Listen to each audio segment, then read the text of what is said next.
Assalamualaikum warahmatullahi wabarakatuh. Hai guys, selamat datang di channel Bagi Kode, tempat berbaginya coding. Pada video kali ini kita bakalan menjawab Q&A yang harusnya kita lakuin malam tahun baru kemarin.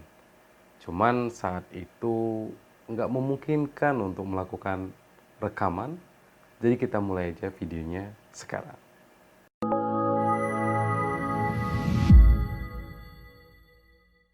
Oke, nggak apa-apa ya, di awal tahun kita bahas Q&A aja. Jadi kemarin kita udah bikin postingan di Instagram dan sudah ada beberapa pertanyaan yang masuk. Jadi di sini udah saya screenshot beberapa pertanyaan itu. Kita mulai aja dari pertanyaan yang pertama.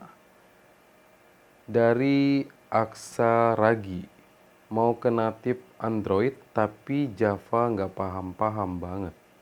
Mending langsung Kotlin atau Java dulu? Ini pertanyaan umum yang kita ajukan biasanya jika ingin menjadi seorang developer Android dengan bahasa native. Karena ya emang itu bahasanya. Kalau nggak Java ya Kotlin. Mungkin di awal saya bakalan menyarankan kalian untuk memahami Java dulu. Karena saat itu tutorial untuk Kotlin sangat sedikit. Walaupun ada, biasanya membandingkan Java dan Kotlin. Jadi ya itu ya, harus paham Java dulu. Cuman untuk sekarang saya rasa kalau mau belajar langsung ke Kotlin nggak masalah, karena udah banyak banget tutorial yang ada di internet yang membahas Kotlin, bahkan nggak pernah membahas tentang Javanya. Terus ada yang nomor 2 dari Firdaus Nailul yang bertanya tentang gimana tanggapannya mengenai OS terbaru Google, Punchisia. Masih amankah untuk Android developer?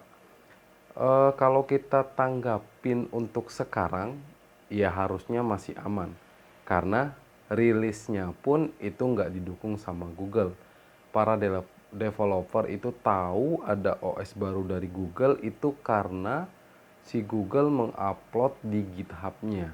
Jadi mereka beranggapan OS ini adalah OS yang bakalan menggantikan Android karena base dari platformnya pun sama, Armebi dan juga X86. Ya kalau saya salah korek aja. Cuman untuk saat ini masih aman banget buat kalian yang mempelajari Android. Karena seperti yang kita lihat, ya lingkungan atau komunitasnya udah terbentuk banget. Udah ada Play Store, komunitas di mana-mana. Google pun udah bekerja sama dengan Android untuk mengajari kita di Indonesia ya dengan namanya apa? Indonesia Kejar. Jadi untuk sekarang sih masih aman. Dan kalaupun nanti kita harus belajar ya tentu nggak masalah ya karena orang IT dituntut untuk selalu belajar. Oke, selanjutnya dari FJRR, mungkin Fajar kali ya. Maulana, kapan saya bisa bekerja sebagai software engineering? Ya tentu aja ketika kita udah menguasai suatu bahasa. Entah itu sebagai front end, back end, semuanya harus kalian pahami terlebih dahulu. Ya kalau di sini kita mau bahas Android berarti kalian harus paham dulu front end-nya baru bekerja.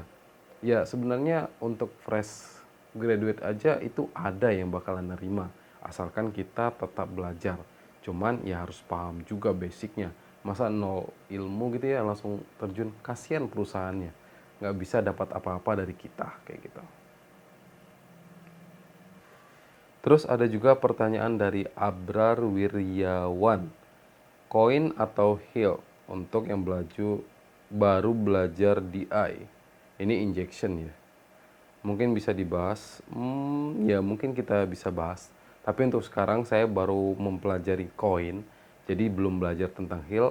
Jadi no comment untuk pertanyaan yang ini. Belum bisa kita bandingkan. Nanti kita coba bikin ya playlistnya di channel YouTube ini. Terus ada pertanyaan dari Basiok 12. Bagaimana agar menjadi Android expert kayak enggak sih, saya enggak se-expert itu. Jadi kalau kalian mau dibilang sebagai expert Android, kalian harus punya sertifikat AAD dari Google. Itu diakuin seluruh dunia. Sedangkan saya belum punya, ya ya karena emang belum terlalu dibutuhkan ya. Gini, bagi saya yang namanya sertifikat itu adalah salah satu bukti bahwa kita memang berwawasan di bidang itu. Sedangkan kalau kalian memang udah punya karya, portofolio yang cukup, saya rasa tidak terlalu butuh lagi yang namanya sertifikat. Kecuali kalian pengen dikenal lebih di mata masyarakat, kayak gitu. Kalau dibilang gimana cara saya untuk menjadi Android developer, dimulai dari ini ceritanya agak panjang ya kalau diceritain. Jadi dulu saya itu pahamnya bahasa Java. Bahasa Java itu kan ada tiga, ada SE, aduh berisik banget ya. Ada SE, ada ME, sama EE. Kalau EE itu lebih ke webnya, ME ke mobilenya, SE itu standar atau buat aplikasi buat desktop kayak di Alfamart dan sebagainya itu. Nah, saya memahami Javanya yang bagian SE. Jadi saya di waktu kuliah itu udah paham banget gimana cara bikin aplikasi desktop dengan Java. Kemudian saat Android keluar dengan masih menggunakan IDE Eclipse, itu saya mulai belajar. Ya, belajarnya seadanya aja karena saya saat itu baru mempunyai device komputer Intel Atom.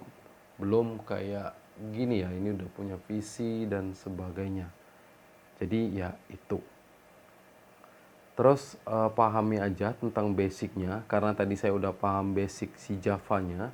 Artinya saya cuman tinggal menambahkan PR gimana cara bikin UI yang baik di Android.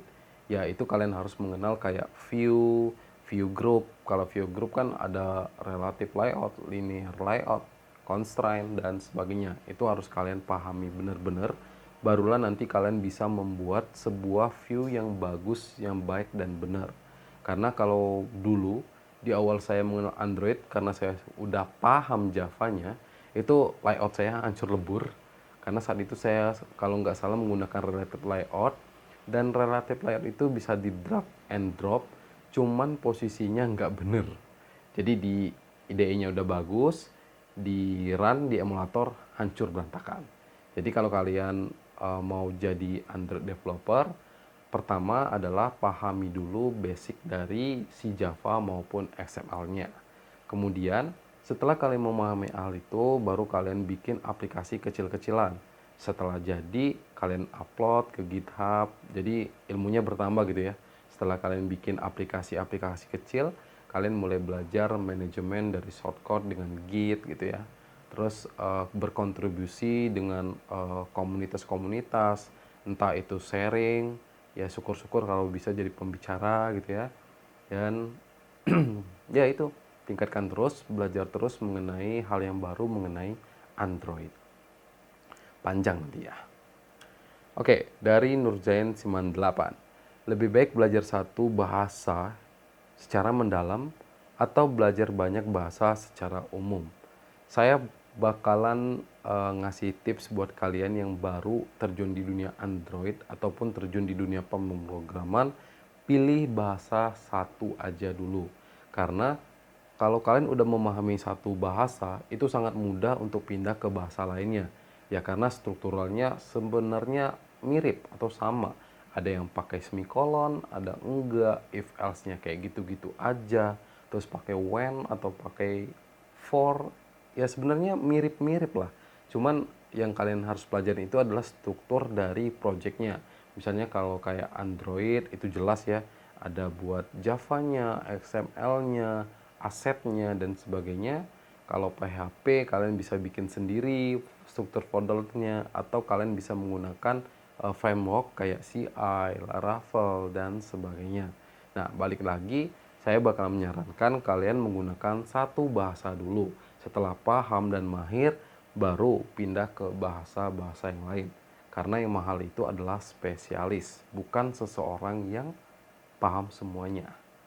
Ya, mungkin itu nanti tahapan kalau kalian udah menjadi PM kayaknya, Product Manager. Kayak gitu. Oke, dari Excelsius, Min ada kelas web? Enggak. Untuk saat ini, per hari ini ya, itu belum ada. Cuman next kemudian kita bakal menyiapin insya Allah kelas buat web ini. Jadi stay tune aja di Bagi Kode. Oke. Pertanyaan terakhir dari Junior di Puja. Kapan bisa tatap muka? Kayaknya kalau offline belum dulu. Karena sekarang kan masih masa COVID. Jadi untuk mendukung gitu ya, mendukung pemerintah gitu ya, agar kita juga aman terhindar dari penyakit atau virus ini, ada baiknya untuk tatap muka kita off dulu. Kalau maupun tatap muka kita bisa via online aja. Ya, teknologi kan makin berkembang, bisa gunain kayak Meet, Google Meet ya, ataupun Zoom dan sebagainya. Itu bisa kita gunain nanti. Oke, itu aja pertanyaan-pertanyaan dari teman-teman kita di Instagram ini. Buat kalian yang pengen tahu informasi yang singkat, padat gitu ya, follow aja akun Instagram Bagi Kode. Cari aja deh di Bagi Kode atau nanti saya taruh di link deskripsi ya. Taruh di deskripsi. Ya, kayak gitu. Oke, demikianlah. Sampai jumpa di tutorial, bukan tutorial ya. Sampai jumpa di tahun depan Q&A-nya. Ya, kalau kalian request lagi, nanti ada lagi. Oke, see you guys. Sampai jumpa di video selanjutnya. Bye-bye. Lumayan.